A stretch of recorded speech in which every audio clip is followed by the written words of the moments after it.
Hello, welcome to Poland Daily History. I'm your host, Phil Goss. We're at the Prager Museum today in the Praga district of Warsaw. Praga is separated from the main part of Warsaw by the Vistula River, Praga being on the east bank.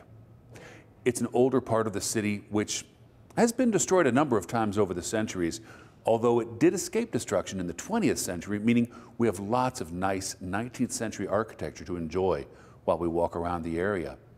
It's also the source of a number of different and interesting people, as well as a number of different things as investment points in Warsaw are concerned from the 1930s, 1920s, as well as in the communist times, as well as in the post-communist times.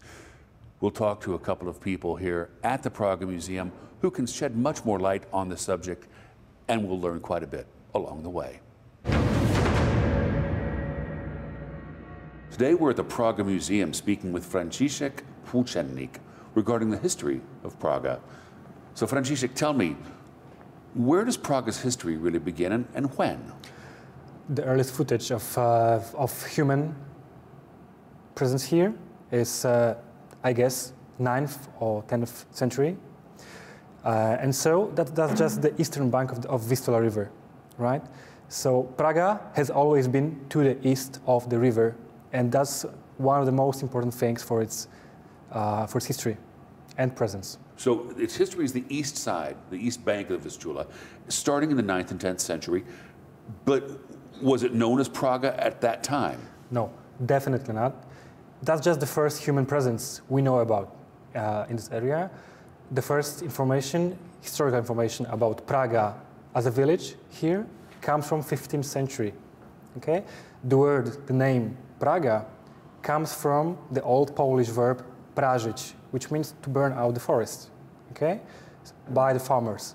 So Praga was just an area inhabited by farmers, just a village at the river. That's the early beginning. I see. Now, I understand, and please help me fill out my lack of understanding, but I understand that Warsaw started out as Warsz and Shawa, each on the other side of the river from each other. Is that true? Where was this Shawa? Was this Warsz? What was it? Okay, so both words, Warsz and Shawa, are actually the names, okay, of a man and a woman. It comes up from a legend of a romance between Warsz and Shawa, settling down here at the Vistula River, right? So basically, it refers to a couple, not to two areas, right? Like two different towns. So Warsz and Shawa fell in love and established their place here at the river, but at the western bank of the river, right? Praga was never ever part of this story, actually. I see. So not like Buda and Pest, which... Definitely. Okay, okay. But like in every big town or every big city that has a big river, like Budapest or Vienna or any else, the river is the most important border, the most important communication route, the most important symbol, right? Always dividing the city in two parts. One is always worse, let's say worse, right? And one is always the capital, like Warsaw, right? So in Praga, 15th, 16th century, what was here? Farmers and then what? Okay, just a few villages, right? Farmers, the very early beginnings of craftsmanship.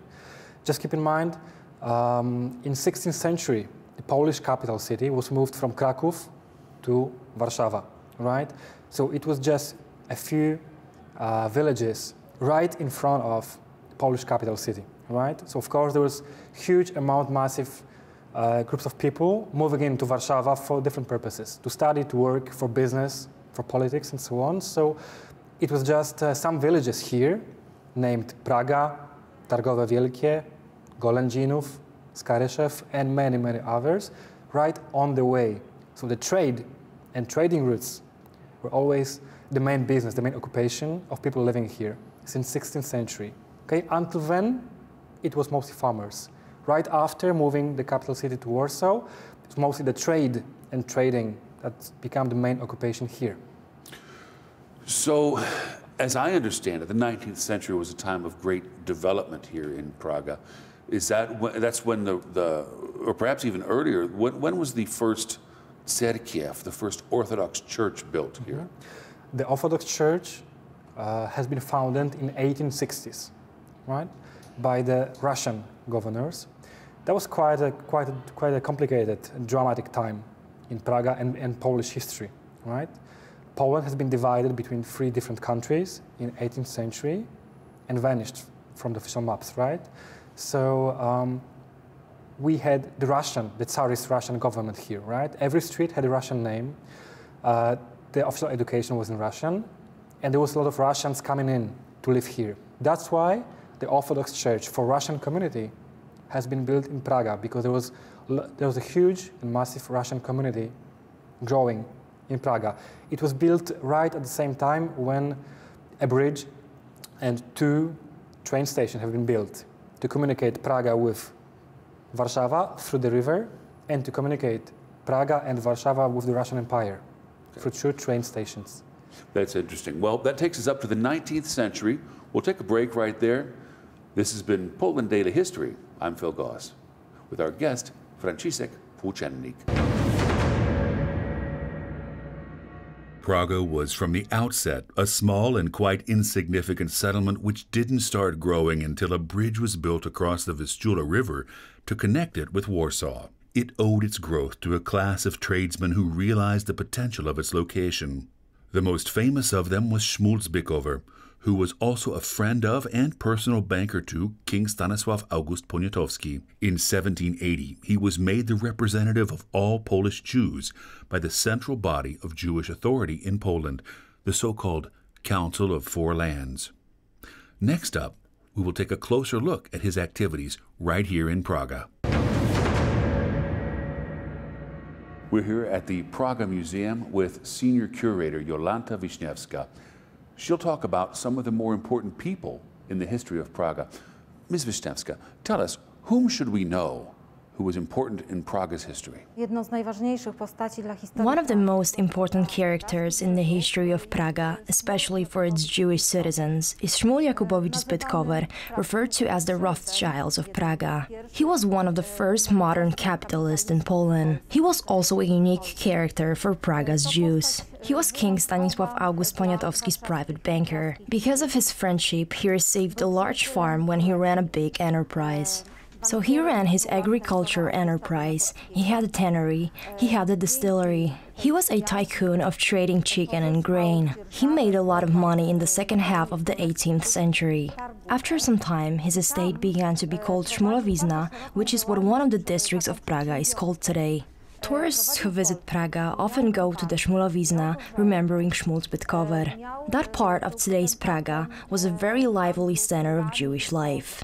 During a time when Jews were not officially allowed to settle in Warsaw and Prague, this is where they can find their refuge. In the nearby district of Targówek, in 1780, Szmul Zbytkower founded a cemetery, which is the foundation of the functioning of Jewish society.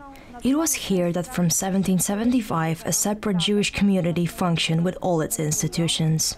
This community existed separately up to 1885, when it was absorbed by Warsaw. Szmul Zbytkower was a very colorful character. Apart from investing and making money, he was a very important person for the Jewish community. Thanks to his entrepreneurship, during this time, the Jewish population increased in Prague. After his death, his third wife Judith took care of and increased his estate. She herself was a very interesting person. She knew many languages, she was very intelligent and good in managing money, and increased her wealth together with Szmul Zbytkower's sons.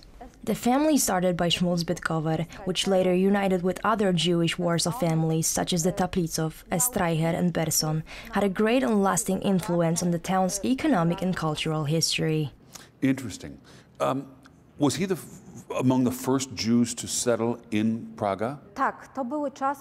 Yes, these were the times when, because of a ban on Jews from settling, they were not able to settle in Prague, but from the beginning of the 18th century or even earlier, there was certainly a Jewish presence there, but they weren't permanent residents. Very often they were dealers or entrepreneurs who came through the city. Even during times when it wasn't allowed, it was easier to settle here because Praga was an inlet to the city of Warsaw. There was no bridge, so whoever crossed the Vistula in this area stopped in Praga. For a very long time, there were fairs and marketplaces, and cattle was traded here. There were inns that allowed people to stay here before entering Warsaw, so there was a Jewish presence in Praga a lot earlier than in Warsaw. Tak więc żydowska społeczność była obecna na Pradze już znacznie wcześniej. Thank you. For Poland Daily, I'm Phil Goss at the Prager Museum with Senior Curator Jolanta Wiśniewska. As we've seen, Praga has been the source of quite a bit of rich history for Warsaw, as well as a number of influential Warsavians who came from here. Although it is a tight-knit community, gentrification in the past years is changing the face of Praga. Let's hope, though, that it doesn't change the nature of the community. For Poland Daily History, I'm your host, Phil Goss.